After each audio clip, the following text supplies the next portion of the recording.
when I was 20, so that was 2013, I was diagnosed with alopecia, which is an autoimmune condition that causes either partial or total hair loss. Last year was a challenging year because at the age of 26, I found out that my dad actually contracted pneumonia, and just within the short span of a month, he just passed away. 4 months after, I was just suddenly struck with the news that I had breast cancer. And at that point in time, Ian and I were just having conversations about whether we should enter into a committed relationship. And I broke the news over the phone and I told him that you have a choice to walk away and I won't have hard feelings.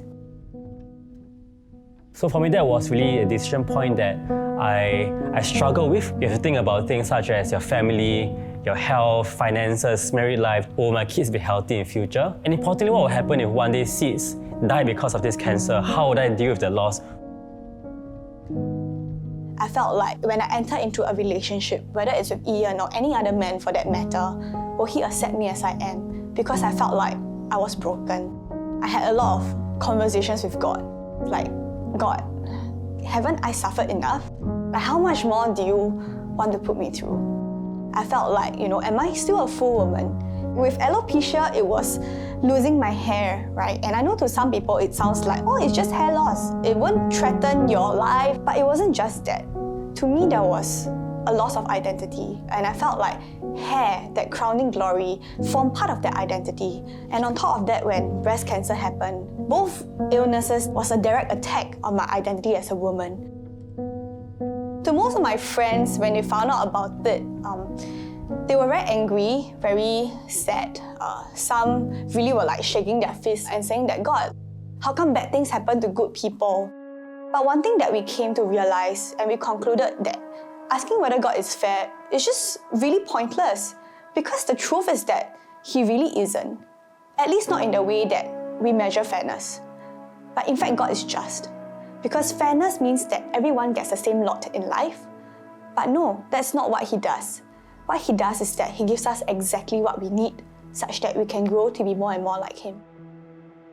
But it was just really hard to accept that this was what He believed to be good, and He gave it to me. Especially, I think, with chemo, it just took a toll on the body.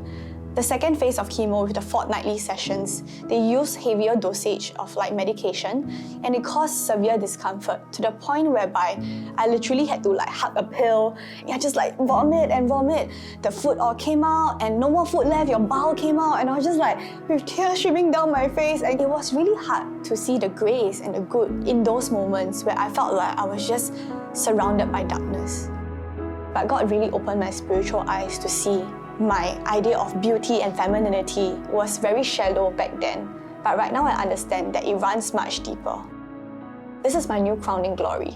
It's not my hair anymore, but that I'm crowned with a crown of righteousness. And it also led me to a deeper understanding of who God is. That He's a loving Father who withholds no good gifts from His children. So one of the very beautiful gifts He gave to me in this season was a very solid, very steady partner in Ian. I just felt God say to me, step into the ring with her daily. So they gave me the conviction to say, okay, God, if you're saying that you'll provide, then in my own fears, in my own inadequacies, I will step into the ring with Seets daily as well. I look at Seets with so much pride. She actually embodied a lot of strength. And even when we talked about having to deal with a loss of breasts, I didn't feel that diminished her worth as a woman. In fact, I saw her womanhood shone through the exteriors that you associate with a woman. So I completed my 5 months of chemo at the start of January 2020, and then they scheduled me for my mastectomy on the 28th of January. It was actually one of the more difficult moments throughout my cancer journey, because I finally had to come face to face with the idea that I'm going to lose part of my body. I'm going to remove my entire right breast, and I didn't have a choice. On top of that was, after I met my reconstruction doctor, and when I came out, I just felt this whole wave of emotion because I was afraid that going under the knife, when I wake up, I would be trapped in a body that I do not want and I cannot love. I called Ian and this was at the hospital lobby, and I was just crying and telling him that I can feel the resentment building and I'm questioning that, God, I feel like I'm being singled out. for so many things. And I said that, just please pray for me, because I know that's not true. And as he prayed, he said to me, Jesus knows your pain, because he also struggled with his cross. In the Garden of Gethsemane, he prayed to his Father 3 times. He said, if you will, take this cup away from me. Yet not my will, but yours be done. In that moment, I just really broke down. And I realized that in my moments of pain, in the depths of it, no amount of theological knowledge will make me feel better. But knowing that I have a Father, I have a Savior who knows exactly how I feel, just brought a huge amount of comfort to me. Now that I'm cancer-free, looking back, surprisingly there wasn't a lot of fear around dying.